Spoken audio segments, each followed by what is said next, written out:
வணக்கம். ஜெம் செய்திகளுக்காக நான் அரசு. இந்திய நேரப்படி காலை 8:30 மணி செய்திகள். முதலில் ஜெம் தலைப்புச் செய்திகளை காணலாம். திமுக கட்சியின் காட்டாட்சியை மக்கள் தூக்கி எறிய தயாராக உள்ளனர் என தெரிவித்தார் அதிமுக பொதுச் செயலாளர் எடப்பாடி பழனிசாமி. மயிலாப்பூரில் பேசிய கருத்துக்களை கண்டு முதலமைச்சர் மு.க.ஸ்டாலின் பதறிப்போய் 3 அமைச்சர்கள் விட்டு பிதற்றுகிறார் என விமர்சனம். காங்கிரஸ் கட்சியின் தொகுதி தேர்வில் எந்தவித வெளிப்படைத்தன்மையும் இல்லை, நாடாளுமன்ற உறுப்பினர் ஜோதிமணி குற்றச்சாட்டு. பொதுமக்கள் மற்றும் மிக முக்கியமான அரசு கட்டமைப்புகள் மீது தாக்குதலை உடனடியாக நிறுத்த வேண்டும், G7 நாடுகள் கோரிக்கை. பெங்களூருவில் நடைபெறும் 19வது IPL கிரிக்கெட் தொடர் இன்று தொடக்கம். முதல் ஆட்டத்தில் நடப்பு சாம்பியனான Royal Challengers Bengaluru, Sunrisers Hyderabad அணிகள் மோதல். இனி விரிவான செய்திகளை காணலாம். திமுக கட்சியின் காட்டாட்சியை மக்கள் தூக்கி எறிய தயாராக உள்ளனர் என அதிமுக பொதுச் செயலாளர் எடப்பாடி பழனிசாமி தெரிவித்துள்ளார். அதிமுக பொதுச் செயலாளர் எடப்பாடி பழனிசாமி தனது சமூக வலைதள பக்கத்தில் ஆலந்தூர் பிரச்சாரம் தொடர்பாக செய்தி வெளியிட்டுள்ளார். அதில் ஆலந்தூர் தொகுதி மக்களின் ஆரவாரத்திற்கு இடையே தேர்தல் பிரச்சாரம் மேற்கொண்டதாக தெரிவித்தார். தான் மயிலாப்பூரில் பேசிய கருத்துக்களை கண்டு முதலமைச்சர் மு.க.ஸ்டாலின் பதறிப்போய் 3 அமைச்சர்கள் விட்டு பிதற்றிக் கொண்டு இருக்கிறார் என்றார். தொடர்ந்து ஆட்சியில் இருக்கும்போது மக்களை மறந்துவிட்டு தற்போது பதறுவதால் எந்த பயனும் இல்லை என்று குறிப்பிட்டார். உங்களையும் உங்கள் கட்சி காட்டாட்சியை மக்கள் தூக்கி எறிய தயாராக உள்ளனர் என்றும், ஏப்ரல் 23ஆம் தேதி உங்கள் ஆட்சிக்கான முடிவுரையை மக்கள் எழுதப்போவது உறுதி என்றும் தெரிவித்தார். இதையடுத்து தமிழகம் வாழ வேண்டும் என்றால் திமுக வீழ வேண்டும் என்று கூறினார். காங்கிரஸ் கட்சியின் தொகுதி தேர்வில் எவ்வித வெளிப்படைத்தன்மை இல்லை என நாடாளுமன்ற உறுப்பினர் ஜோதிமணி குற்றம் சாட்டியுள்ளார். நாடாளுமன்ற உறுப்பினர் ஜோதிமணி தனது சமூக வலைதள பக்கத்தில் செய்தி வெளியிட்டுள்ளார். அதில் காங்கிரஸ் கட்சியின் தொகுதி தேர்வில் எவ்வித வெளிப்படைத்தன்மை இல்லை என்றும், வெளிப்படைத்தன்மையோடும் விரிவான விவாதத்திற்கு பின்பே தொகுதி தேர்வு செய்யப்பட வேண்டும் என்ற தங்கள் கருத்தை பொறுப்பாளர்கள் ஏற்றுக்கொள்ளவில்லை என்றும் குற்றம் சாட்டினார். காங்கிரஸ் கட்சி தொண்டர்களின் ஆண்டாண்டு கால உழைப்பை தமிழ்நாடு காங்கிரஸ் கட்சிக்காக ஒரு சிறு துரும்பை கூட கிள்ளி போட்டிராத சிலர் விற்று தின்பதை பார்க்க வேதனையாக உள்ளது என்று கூறினார். இந்த மோசமான சூழலை கேள்வி கேட்காமல் மௌனமாக இருக்க முடியாது என்றும், லட்சக்கணக்கான தொண்டர்களின் உணர்வும் உழைப்புமே கட்சி என்றும் குறிப்பிட்டார். விற்பனை அணுகுமுறையோடு தான் வேட்பாளர் தேர்வு நடக்கும் என்றால் தமிழ்நாட்டில் காங்கிரஸ் கட்சியை யாராலும் காப்பாற்ற முடியாது என்று தெரிவித்தார். பொதுமக்கள் மற்றும் மிக முக்கியமான அரசு கட்டமைப்புகள் மீது தாக்குதல் நடத்தப்படுவது உடனடியாக நிறுத்த வேண்டும் என G7 நாடுகள் கோரிக்கை விடுத்துள்ளது. பிரான்ஸ் தலைநகர் பாரிஸில் G7 நாடுகளின் வெளியுறவு அமைச்சர்களின் ஆலோசனைக் கூட்டம் நடைபெற்றது. கூட்டத்தில் இந்திய வெளியுறவு அமைச்சர் ஜெய்சங்கர் மற்றும் பிரேசில், தென்கொரியா, சவுதி அரேபியா நாடுகளின் வெளியுறவு அமைச்சர்கள் ஆகியோர் பங்கேற்றனர். இதையடுத்து G7 நாடுகள் கூட்டறிக்கை வெளியிட்டுள்ளது. அதில் பொதுமக்கள் மற்றும் மிக முக்கியமான அரசு கட்டமைப்புகள் மீது மத்திய கிழக்கு போர் ஏற்படுத்தும் பாதிப்புகளை குறைக்க வேண்டியது அவசியம் என்று தெரிவித்துள்ளது. போர் காரணமாக பொருளாதார சரிவுகளை சமாளிக்க வேண்டும் என்றும், குறிப்பாக பொதுமக்களை பாதிக்கும் எரிபொருள் மற்றும் வர்த்தக போக்குவரத்தை பாதிப்புகளை குறைக்க நாடுகள் ஒன்றிணைந்து செயல்பட வேண்டும் என வலியுறுத்தியுள்ளது. ஹார்மூஸ் நீரிணை பகுதியில் எந்த தடையும் இன்றி பாதுகாப்பாக செல்வதை உறுதி செய்ய வேண்டும் என்று கூறியுள்ளது. பெங்களூருவில் நடைபெறும் 19வது IPL கிரிக்கெட் தொடரில் நடப்பு சாம்பியனான ராயல் சேலஞ்சர்ஸ் பெங்களூரு அணியும் சன்ரைசர்ஸ் ஹைதராபாத் அணியும் இன்று மோத உள்ளன. கர்நாடக மாநிலம் பெங்களூருவில் 19வது IPL கிரிக்கெட் தொடர் இன்று கோலாகலமாக தொடங்குகிறது. இந்த தொடரில் சென்னை, மும்பை, கொல்கத்தா உள்ளிட்ட 10 அணிகள் கலந்து கொள்கின்றன. இன்று முதல் தொடங்கி மார்ச் 31ஆம் தேதி வரை போட்டிகள் நடைபெற உள்ளது. முதல் ஆட்டத்தில் நடப்பு சாம்பியனான ராயல் சேலஞ்சர்ஸ் பெங்களூரு அணியும் சன்ரைசர்ஸ் ஹைதராபாத் அணியும் விளையாட உள்ளன. பெங்களூரு அணியில் விராட் கோலி, ஜோஷ் ஹேசல்வுட் உள்ளிட்ட முக்கிய வீரர்களும், ஹைதராபாத் அணியில் ஈஷான் கிஷன், அபிஷேக் சர்மா உள்ளிட்ட முக்கிய வீரர்களும் இடம்பெற்றுள்ளனர். முக்கிய வீரர்கள் களம் காணும் இப்போட்டியில் அதிரடி ஆட்டங்களை காண கிரிக்கெட் ரசிகர்களிடையே பெரும் எதிர்பார்ப்பு அதிகரித்துள்ளது.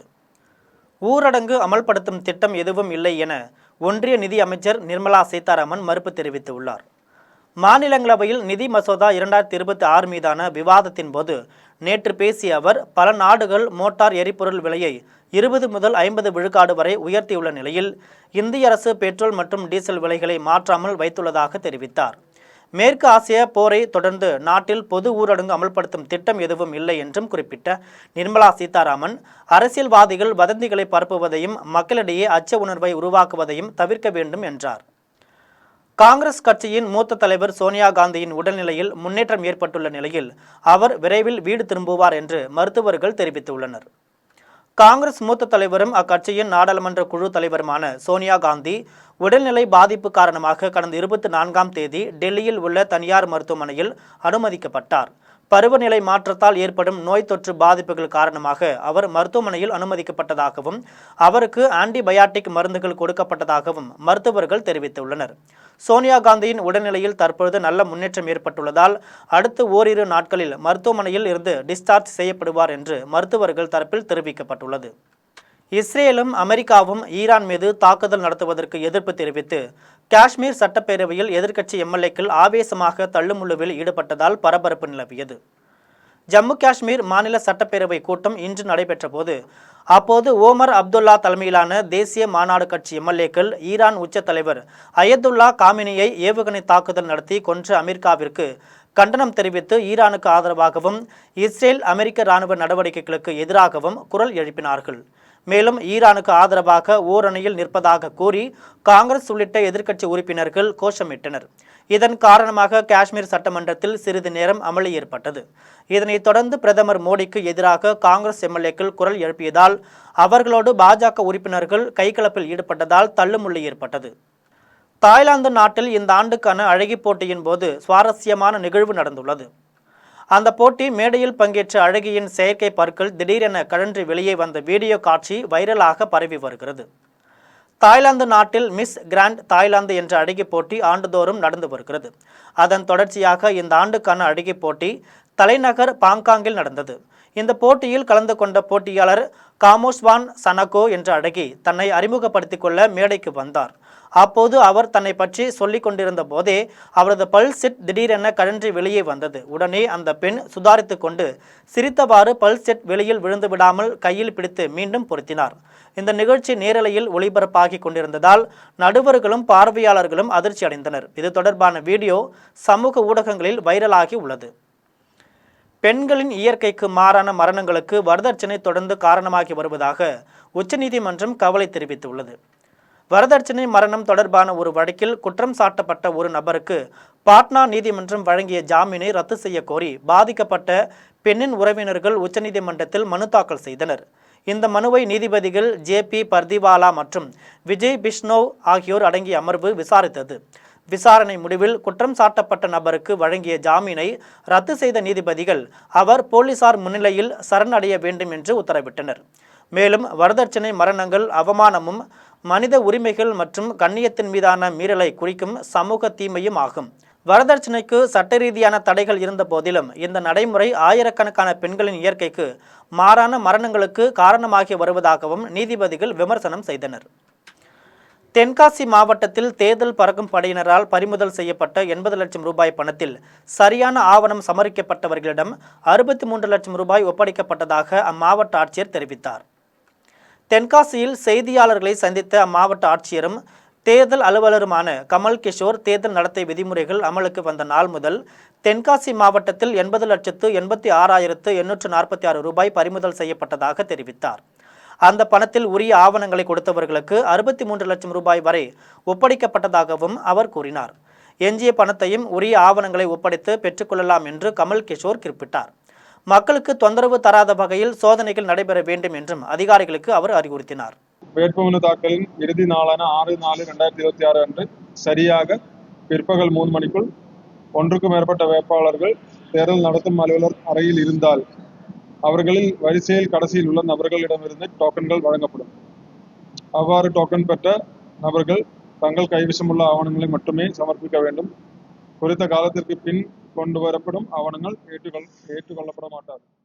புதுச்சேரி மாநிலம் காரைக்காலில் 100 விழுக்காடு வாக்குப்பதிவு ஏற்படும் வகையில் திருநங்கையர்களை கொண்டு மாவட்ட ஆட்சியர் விழிப்புணர்வு நிகழ்ச்சியை நடத்தினார். புதுச்சேரியில் ஏப்ரல் 9ஆம் தேதி தேர்தல் நடைபெற உள்ளதை முன்னிட்டு காரைக்காலில் 100 விழுக்காடு வாக்குப்பதிவு நடைபெறும் விதமாக பல்வேறு விழிப்புணர்வு நிகழ்வுகள் நடத்தி வருகின்றன. இதன் ஒரு பகுதியாக காரைக்கால் மாவட்டத்தில் 100 விழுக்காடு வாக்குப்பதிவு நடைபெறுவதை உறுதிப்படுத்தும் விதமாகவும் நேர்மையாக வாக்களிக்கவும் வாக்கு விற்பனைக்கு அல்ல என்பதை வலியுறுத்தியும் நிகழ்ச்சி நடைபெற்றது. மாவட்ட ஆட்சியர் இஷிதா ராட்டி தலைமையில் நடந்த இந்த விழிப்புணர்வு நிகழ்ச்சியில் திருநங்கைகள் பங்கேற்றனர். கடலூர் மாவட்டம் விருத்தாசலத்தில் அனைவரும் வாக்களிக்க வேண்டும் என வலியுறுத்தி தேர்தல் திருவிழாவை கடலூர் மாவட்ட ஆட்சியர் சிபி ஆதித்ய செந்தில்குமார் கொடியசைத்து தொடங்கி வைத்தார். விருத்தாசலத்தில் அச்சமின்றி பொதுமக்கள் அனைவரும் வாக்களிக்க வேண்டும் என வலியுறுத்தி தேர்தல் திருவிழா நடைபெற்றது. கொளஞ்சியப்பர் கல்லூரி நுழைவாயிலில் தப்பாட்டம், மயிலாட்டம், கரகாட்டம், பொய்க்கால் குதிரை, சிலம்பாட்டம், வான வேடிக்கை ஆகியன நடைபெற்றது. ஆட்சியர் சிபி ஆதித்ய செந்தில்குமார் அனைவருக்கும் வாக்களிக்க வலியுறுத்தி பதாகையில் கையெழுத்திட்டார். அதன் பின்பு வாக்காளர்களுக்கான விழிப்புணர்வு ஊர்வலத்தையும் தொடங்கி வைத்தார். இந்நிகழ்ச்சியில் கோட்டாட்சியர் விஷ்ணு பிரியா, வட்டாட்சியர், நகராட்சி ஆணையர் நாகராஜ், கல்லூரி மாணவ மாணவிகள், நகராட்சி பணியாளர்கள் ஆகியோர் கலந்து கொண்டனர்.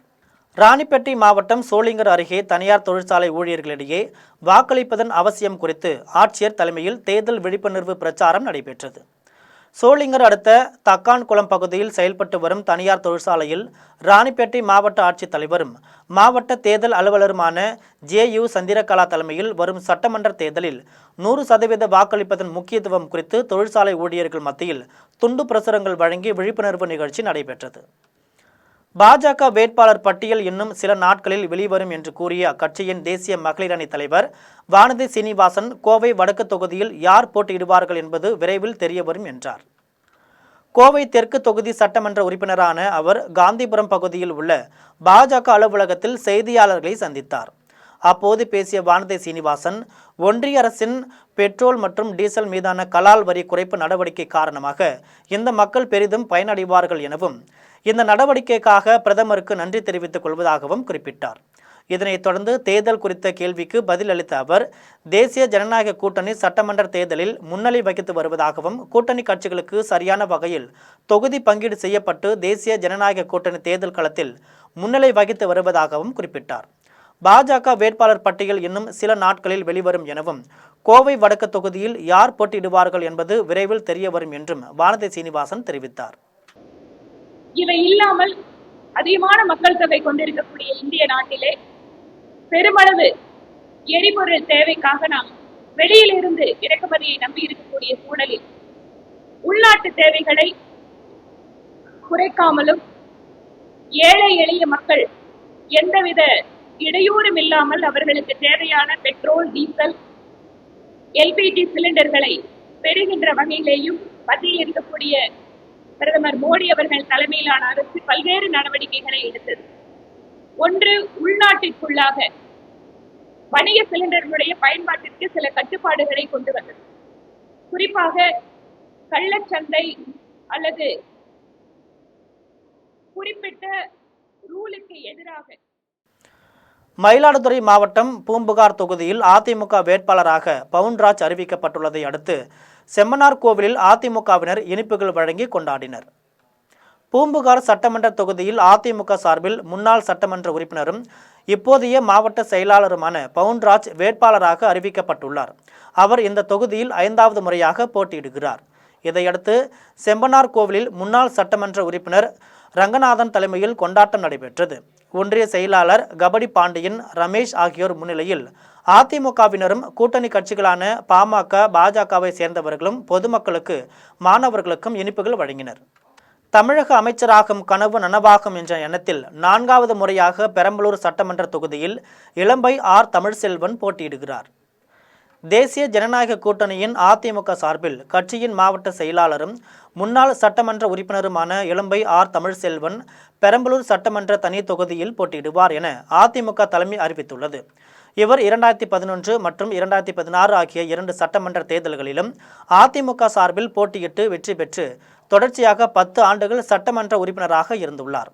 கடந்த 2021ஆம் ஆண்டு நடந்த சட்டமன்ற தேர்தலில் திமுக வேட்பாளர் பிரபாகரனிடம் 31,034 வாக்குகள் வித்தியாசத்தில் தோல்வியடைந்தார். இந்த நிலையில் அதிமுக மாணவர் அணி மாவட்ட செயலாளராக இருந்த தமிழ்செல்வன் தற்பொழுது அதிமுக பெரம்பலூர் மாவட்ட செயலாளராக இருந்து வருகிறார். இந்த முறை கண்டிப்பாக வெற்றி பெற்று விடலாம் என்றும் அதிமுக தலைமையிலான ஆட்சி அமையும் பட்சத்தில் தனக்கு அமைச்சர் பதவி கண்டிப்பாக கிடைக்கும் என்ற எண்ணத்திலும் தமிழ்செல்வன் பெரம்பலூர் சட்டமன்ற தொகுதியில் களத்தில் இறங்கியுள்ளார். இந்த நிலையில் 4வது முறையாக பெரம்பலூர் தனி தொகுதியில் தமிழ்செல்வன் வேட்பாளராக அறிவிக்கப்பட்டுள்ளதை தொடர்ந்து அதிமுகவினர் பெரம்பலூர் நகரம் முழுவதும் பட்டாசு வெடித்தும் இனிப்புகள் வழங்கியும் கொண்டாடினர். தேர்தலில் வெற்றி பெறுவதற்காக எடப்பாடி பழனிசாமி கூட்டணி அமைத்தது போல தெரியவில்லை என்றும் தன்னை சுற்றியுள்ளவர்கள் வெற்றி பெற்றால் போதும் என்று மட்டுமே நினைப்பதாகவும் புதிய தமிழகம் கட்சி தலைவர் கிருஷ்ணசாமி தெரிவித்துள்ளார். கோவையிலிருந்து விமானத்தில் சென்னைக்கு வந்த புதிய தமிழக கட்சி தலைவர் கிருஷ்ணசாமி விமான நிலையத்தில் செய்தியாளர்களிடம் பேசினார். அப்போது தமிழ்நாட்டில் ஆட்சி மாற்றத்தை உருவாக்க வேண்டும், தமிழ்நாட்டில் நல்லாட்சி மலர வேண்டும், ஒரு கூட்டணி ஆட்சி மலர்ந்தால் அனைவருக்கும் நல்லது நடக்கும் என்று தெரிவித்தார். அதிமுக பொதுச் செயலாளர் எடப்பாடி பழனிசாமி பாஜகவிற்கு வெற்றி பெற முடியாத 27 தொகுதிகளை கொடுத்துள்ளதாகவும் தெரிவித்தார். அதாவதுங்க 2021 சட்டமன்ற தேர்தலுக்கு பிறகு தமிழ்நாட்டில் எவ்வளவோ ஆட்சியாளர்களால் தவறுகள் நடைபெற்றன. குறிப்பாக இன்று வரையிலும் ஆட்சிக்கூடிய திமுக 525 வாக்குறுதிகளை கொடுத்து ஆட்சிக்கு வந்தது.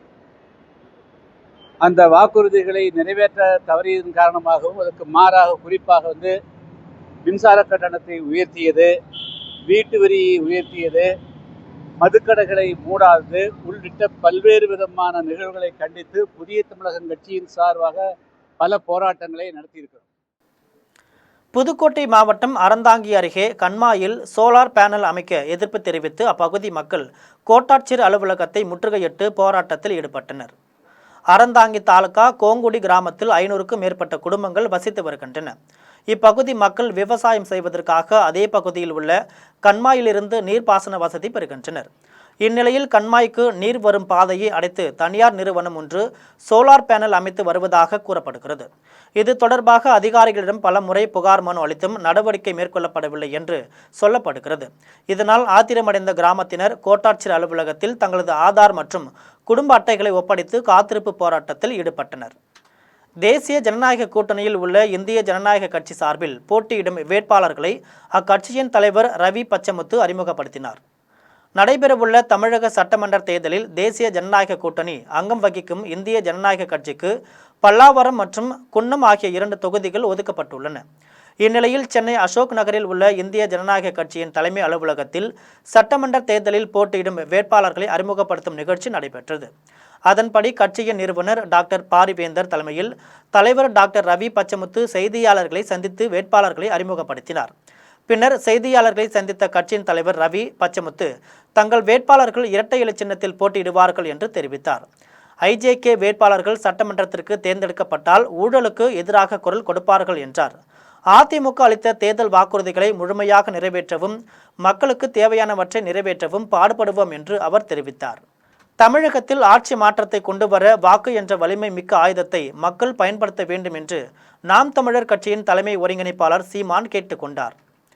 திருவண்ணாமலை மாவட்டத்தில் போட்டியிடும் நாம் தமிழர் கட்சி வேட்பாளர்களை ஆதரித்து திருவண்ணாமலை வந்தவாசி ஆகிய இடங்களில் பேசிய சீமான், தமிழகத்தில் இலவசம் இல்லாத கல்வி, தனியாருக்கு இணையான மருத்துவ வசதி, தரமான குடிநீர், படித்த அனைவருக்கும் வேலை வாய்ப்பு, தடையில்லா மின்சாரம் போன்ற அடிப்படை கட்டமைப்பு உருவாக்க நாம் தமிழர் கட்சிக்கு மக்கள் வாக்களிக்க வேண்டும் என்று கேட்டுக்கொண்டார்.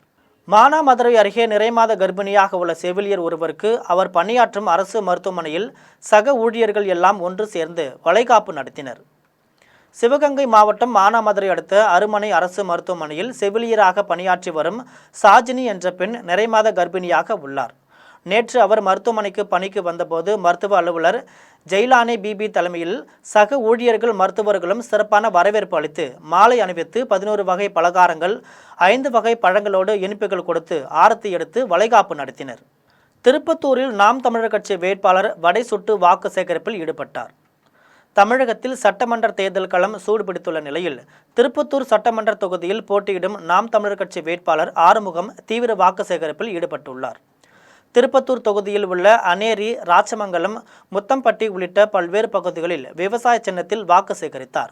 அங்குள்ள முத்தம்பட்டி கிராமத்தில் மூதாட்டி ஒருவர் வடை, போண்டா சுட்டு கொண்டு இருந்த நிலையில் அவரிடம் வாக்கு சேகரிப்பில் ஈடுபட வேட்பாளர் ஆறுமுகம் அடுப்பில் விறகு வைத்து வடை மற்றும் அடை சுட்டு வாக்கு சேகரித்தார். திருவண்ணாமலை மாவட்டம் வந்தவாசி அருகே பைக் மீது கார் மோதிய விபத்தில் மூதாட்டி ஒருவர் உயிரிழந்தார். வந்தவாசி அடுத்த மேல்நர்மா கிராமத்தை சேர்ந்த வெங்கடம்மாள் என்ற மூதாட்டி தனது தம்பி முரளி என்பவரது இருசக்கர வாகனத்தில் குமார் என்பவரது வீட்டிற்கு தினேஷ் ராஜ் மற்றும் முரளி என்பவருடன் திண்டிவனம் நெடுஞ்சாலையில் சென்று கொண்டிருந்தார். அப்போது அவர்களது வாகனம் சாலையை கடக்க முயன்றபோது அதன் மீது சொகுசு கார் மோதியதால் மூவரும் தூக்கி எறியப்பட்டனர். இவர்களில் வெங்கடம்மாள் சம்பவத்திலேயே உயிரிழந்தார். மற்ற இருவருக்கும் செங்கல்பட்டு மருத்துவக் கல்லூரி மருத்துவமனையில் சிகிச்சை அளிக்கப்பட்டு வருகிறது. விபத்தில் சிக்கிய வாகனங்களை மீட்ட போலீசார் வழக்கு பதிவு செய்து விசாரணை மேற்கொண்டு வருகின்றனர். நிரவி திருப்பட்டினம் சட்டமன்ற தொகுதியில் போட்டியிடும் தாவேகா வேட்பாளர் கணேஷ் முன்னிலையில் மாற்றுக் கட்சிகளைச் சேர்ந்த இளைஞர்கள் 100க்கும் மேற்பட்டோர் தமிழக வெற்றிக் கழகத்தில் இணைந்தனர். புதுச்சேரி மாநில சட்டமன்ற தேர்தலை முன்னிட்டு காரைக்கால் மாவட்டத்தில் உள்ள நிரவி திருப்பட்டினம் தொகுதியில் தமிழக வெற்றிக் கழகத்தின் சார்பில் போட்டியிடும் வேட்பாளர் வழக்கறிஞர் கணேஷ் தீவிர பிரச்சாரத்தில் ஈடுபட்டு வருகின்றனர். இந்நிலையில் நிரவி திருப்பட்டினம் பகுதியைச் சேர்ந்த மாற்றுக் கட்சி இளைஞர்கள் 100க்கும் மேற்பட்டோர் தமிழக வெற்றிக் கழகத்தில் இணைந்தனர். கட்சியில் இணைந்தவர்களுக்கு வேட்பாளர் கணேஷ் கட்சி துண்டுகளை அணிவித்து துண்டு பிரசுரங்களை வழங்கி வரவேற்றார். அதன் பின்னர் கட்சியில் இணைந்தவர்களை அனைவரும் ஒன்றாக விசில் அடித்து தங்களது ஆதரவை வெளிப்படுத்தியதோடு அந்த பகுதியில் தீவிர பிரச்சாரத்திலும் ஈடுபட்டனர். வசதியுமே இல்லாத ஒரு தொகுதி, சுற்றி கிராமங்கள் நிறைய இருக்கிறதுனால அங்கே எந்த ஒரு ஆரம்ப சுகாதார நிலையத்திலையும் ஆம்புலன்ஸோ ஒரு நல்ல மருத்துவ சேவையோ இல்லை. நிறைய கல்விக்கூடங்கள் இடிஞ்ச நிலையில தான் இருக்குது. இந்த நிலையில தமிழக வெற்றிக் கழகத்துடைய தலைவர் தளபதி மரியாதைக்குரிய வருங்கால தமிழக முதல்வர் அவர்கள் நிறைய இளைஞர்களை ஒருங்கிணைச்சு எந்த ஒரு கட்சியோட கூட்டணிக்காகவும் எந்த ஒரு விமர்சனத்தையும் எதிர்கொண்டு இன்னைக்கு இளைஞர்களுக்கு வாய்ப்பு கொடுத்து நல்ல நிலையில கொண்டு போறாங்க. மருதாடு பகுதியில் உள்ள கல் குவாரியிலிருந்து கற்களை ஏற்றி சென்ற லாரி கட்டுப்பாட்டை இழந்து கல்லாங்குத்து ஊராட்சி ஒன்றிய தொடக்கப்பள்ளியில் நுழைந்ததில் அதிர்ஷ்டவசமாக மாணவர்கள் உயிர் தப்பினர். திருவண்ணாமலை மாவட்டம் வந்தவாசி அடுத்த மருதாடு பகுதியில் உள்ள கல் குவாரியிலிருந்து நெல்வாய் பகுதிக்கு கற்களை ஏற்றி கொண்டு சென்ற லாரி வந்தவாசி மேல்மருவத்தூர் சாலையில் கல்லாங்குத்து ஊராட்சி ஒன்றிய தொடக்கப்பள்ளி அருகே சென்றபோது தனியார் பேருந்து வளைவில் திரும்பிய நிலையில் கட்டுப்பாட்டை இழந்த லாரி நடைமேடை தடுப்புகளை உடைத்துக்கொண்டு பள்ளி தலைமை ஆசிரியர் அலுவலக வகுப்பறையை உடைத்துக்கொண்டு உள்ளே நுழைந்து நின்றது. லாரியில் இருந்த கற்கள் சிதறி விழுந்ததில் தனியார் பள்ளி பேருந்தின் ஜன்னல் கண்ணாடிகள் உடைந்தன. பள்ளி பேருந்தின் மாணவர்கள் அலறி கூச்சலிட்டனர். லாரியில் கற்களை ஏற்றிவிட்டு அதே லாரியில் பயணம் செய்த ஆனப்பள்ளம் கிராமத்தை சேர்ந்த சேனம்மாள் காயமடைந்து வந்தவாசி அரசு மருத்துவமனையில் அனுமதிக்கப்பட்டு சிகிச்சை பெற்று வருகிறார். இந்த விபத்தில் பள்ளி மாணவர்கள், ஆசிரியைகள், தனியார் பேருந்தில் வந்த மாணவர்களும் அதிர்ஷ்டவசமாக காயமின்றி உயிர் தப்பினர். இதனால் அந்த பகுதியில் 1 மணி நேரத்திற்கு மேலாக போக்குவரத்து பாதிப்பு ஏற்பட்டது. தாவேகா விர்ச்சுவல் வாரியர்ஸ் உள்ளிட்ட சிலர் மீது நடவடிக்கை எடுக்க கோரி ரஞ்சனா நாச்சியார் சென்னை மாநகர காவல் ஆணையர் அலுவலகத்தில் புகார் அளித்துள்ளார். தமிழக வெற்றிக் கழகத்திலிருந்து அண்மையில் வெளியேறி திமுகவில் இணைந்த நடிகை ரஞ்சனா நாச்சியார் தாவேகா விர்ச்சுவல் வாரியர்ஸ் மீது நடவடிக்கை எடுக்க கோரியும், விர்ச்சுவல் வாரியர்ஸை கட்டுப்படுத்த தவறிய அக்கட்சியின் தலைவர் விஜய் மீது நடவடிக்கை எடுக்க கோரியும் சென்னை மாநகர காவல் ஆணையர் அலுவலகத்தில் புகார் அளித்துள்ளார். அதன் பின்னர் அவர் செய்தியாளர்களிடம் பேசினார். அப்போது செய்தியாளர்கள் அடுக்கடுக்காக கேள்வி கணைகளை தொடுத்ததால் மழுப்பலாக பதில் கூறிய ரஞ்சனா பாதியிலேயே செய்தியாளர் சந்திப்பை நிறுத்திவிட்டு புறப்பட்டு சென்றார். ரஞ்சனாவின் வீடு ஆவடி காவல் ஆணையர் அலுவலகத்திற்கு உட்பட்ட பகுதியில் உள்ளதால் புகாரை ஆவடி காவல் ஆணையர் அலுவலகத்தில் அளிக்குமாறு சென்னை காவல்துறையினர் அனுப்பி வைத்தனர். வந்திருக்கேன். கடந்த வாரம் தாவேகாவிலிருந்து வெளியேறி திமுகவில் இணைஞ்சிருக்கேன். தாவேகாவிலிருந்து வெளியேறின நாள் முதல் தொடர்ந்து அப்யூஸ் நடந்துகிட்ருக்கு. டிஜிட்டல் அப்யூஸ், சோஷியல் மீடியாவில் அப்யூஸ், ஆபாச வார்த்தைகளால் பேசுகிறது, நம்மளோட ஃபோட்டோஸை ஆஃப் பண்ணி போடுறது, அண்ட் நிறைய மிரட்டல்கள், வாய்ஸில் ஃபோன் பண்ணி நம்மளை மிரட்டல்கள் கொடுக்குறது. இது மாதிரி நிறைய இது ப்ரூஃபோடு இன்றைக்கி நான் எல்லா கமிஷனர் ஆஃபீஸில் நான் ப்ரொவைட் பண்ணுறேன். எல்லாருமே இந்த விஷயம் பண்ணுறது விர்ச்சுவல் வாரியர்ஸ், இந்த வாய்ஸ் ஆஃப் காமன் ஆதவர்ஜுனா அவர்கள் ஒரு ஆஃபீஸ் நடத்துகிறார். அங்கே இருக்க விர்ச்சுவல் வாரியர்ஸ்னு விஜய் இன்ட்ரடியூஸ் பண்ண அந்த டீம் தான். ஒவ்வொருத்தருமே எந்தவித ஒரு பயமும் இல்லாமல் விஜய் அவர்களோட ஃபோட்டோவோட, அந்த கட்சி கொடியோட, எல்லாரும் பண்ணுறவங்க எல்லாருமே விஜய் அவர்களோட ஃபோட்டோ இல்லை அந்த கட்சிக்கான சிம்பல் ஏதோ ஒரு இது கூட இல்லாமல் அவங்களுக்கு கிடையாது. தமிழக வெற்றிக் கழக மகளிர் அணியை தரக்குறைவாகவும் அவதூறாகவும் பேசிய பொன்ராஜ் மீது நடவடிக்கை எடுக்க கோரி அந்த கட்சியின் மகளிர் அணியினர் சென்னை மாநகர காவல் ஆணையர் அலுவலகத்தில் புகார் அளித்துள்ளனர். தமிழக வெற்றிக் கழகத்தின் மகளிர் அணியினர் பற்றி இழிவாக பேசிய பொன்ராஜ் மீது நடவடிக்கை எடுக்க கோரி தமிழ்நாடு காவல்துறை தலைமை இயக்குனர் அலுவலகத்தில் ஏற்கனவே விஜய் புகார் அளித்துள்ளார். இந்நிலையில் மகளிர் அணியினர் மாநகர காவல் ஆணையர் அலுவலகத்தில் மனு அளித்தனர். எங்கள் மகளிர் அணிகளை பொன்ராஜ் என்பவர் மிக தரக்குறைவாக விபச்சாரி என்ற வார்த்தையில் விமர்சித்து இருக்கிறார். இதை கண்டித்து நாங்கள் இந்த அலுவலகத்தில் புகார் கொடுத்துருக்கோம். கமிஷனர் ஆஃபீஸில் புகார் கொடுத்துருக்கோம். இதுக்கான நடவடிக்கையை கண்டிப்பாக இங்கேயும் மகளிருங்க இருக்காங்க, நம்ம காவலர்களும் மகளிருங்க இருக்காங்க. அவங்க நடவடிக்கை எடுப்பாங்கன்னு சொல்லிட்டு நாங்கள் முழுமையாக நம்புகிறோம். புதுச்சேரி சட்டமன்ற தேர்தலில் காங்கிரஸ் கட்சிக்கு ஆதரவு இல்லை என்று விடுதலை சிறுத்தைகள் கட்சி அறிவித்துள்ளது. சட்டமன்ற தேர்தலில் தமிழகத்திலும் புதுச்சேரியிலும் திமுக, காங்கிரஸ், விடுதலை சிறுத்தைகள் கட்சிகள் கூட்டணியாக தேர்தலை சந்திக்கின்றன. புதுச்சேரியில் ஏப்ரல் 9ஆம் நாள் தேர்தல் நடைபெறவுள்ள நிலையில் திமுக கூட்டணியில் தொடர்ந்து இழுபறி நீடித்து வருகிறது. காங்கிரசுக்கு ஒதுக்கப்பட்ட தொகுதிகளில் திமுகவினருக்கும் ஒதுக்கப்பட்ட தொகுதிகளில் காங்கிரஸ் கட்சியினரும் வேட்புமனு தாக்கல் செய்துள்ளனர். அதேபோல விடுதலை சிறுத்தைகள் கட்சிக்கு ஒதுக்கப்பட்ட தொகுதியில் காங்கிரஸ் கட்சியினரும் போட்டியிடுகின்றனர். இந்த நிலையில் விடுதலை சிறுத்தைகள் கட்சியின் காரைக்கால் மாவட்ட அமைப்பு செயலாளர் அரவரசன் தலைமையில் ஆலோசனை கூட்டம் நடைபெற்றது. அப்போது செய்தியாளர்களிடம் பேசிய மாநில அமைப்பு செயலாளர் தமிழ்மாறன், புதுச்சேரி சட்டமன்ற தேர்தலில் காங்கிரசுக்கு விடுதலை சிறுத்தைகள் ஆதரவு அளிக்காது என தெரிவித்தார். மதசார்பற்ற முற்போக்கு கூட்டணியாக விளங்கி கொண்டிருக்கிற கட்சிகள் தேர்தல் களத்தை நடந்து கொண்டிருக்கிறது. புதுச்சேரி காங்கிரஸ் கட்சி மதசார்பற்ற முற்போக்கு கூட்டணி வலிமையாக இருந்ததை இன்றைக்கு சிதைத்திருப்பதாகத்தான் கருத முடிகிறது. மதசார்பின்மையை காப்பாற்ற வேண்டும், ஜனநாயகத்தை காப்பாற்ற வேண்டும் என்கிற அடிப்படையில் தான் விடுதலை சிறுத்தைகள் இந்த கூட்டணியில் அங்கம் வகித்துக் கொண்டிருக்கிறோம். கோவையை சேர்ந்த பள்ளி மாணவர்கள் அமெரிக்காவின் நாசா அமைப்புடன் இணைந்த தேசிய விண்வெளி சங்கம் நடத்தி சர்வதேச போட்டிகளிலும் தேசிய அளவிலான ஒலிம்பியாட் தேர்வுகளிலும் பங்கேற்று உலக மற்றும் தேசிய அளவில் மிகச்சிறந்த இடங்களை பிடித்து வரலாற்று சாதனை படைத்துள்ளனர். நாசாவும் NSS அமைப்பும் இணைந்து உலகெங்கிலும் உள்ள பள்ளி மாணவர்களுக்காக ஆண்டுதோறும் விண்வெளி தொடர்பான பல்வேறு அறிவியல் போட்டிகளை நடத்துகின்றன. இந்த ஆண்டுக்கான போட்டிகளில் கோவையில் இருந்து ஆத்தியா என்ற மாணவியும் பிரஜித் என்ற மாணவரும் கலந்து கொண்டனர். இதில் விண்வெளி குடியேற்ற வடிவமைப்பு போட்டியில் கோவை வடவள்ளி மாணவி ஆத்தியா உலக அளவில் 3ஆம் இடம் பிடித்துள்ளார். இதேபோல் சர்வதேச கலை போட்டியில் கோயம்புத்தூர் காலப்பட்டியை சேர்ந்த மாணவர் பிரஜித் சாதனை படைத்துள்ளார்.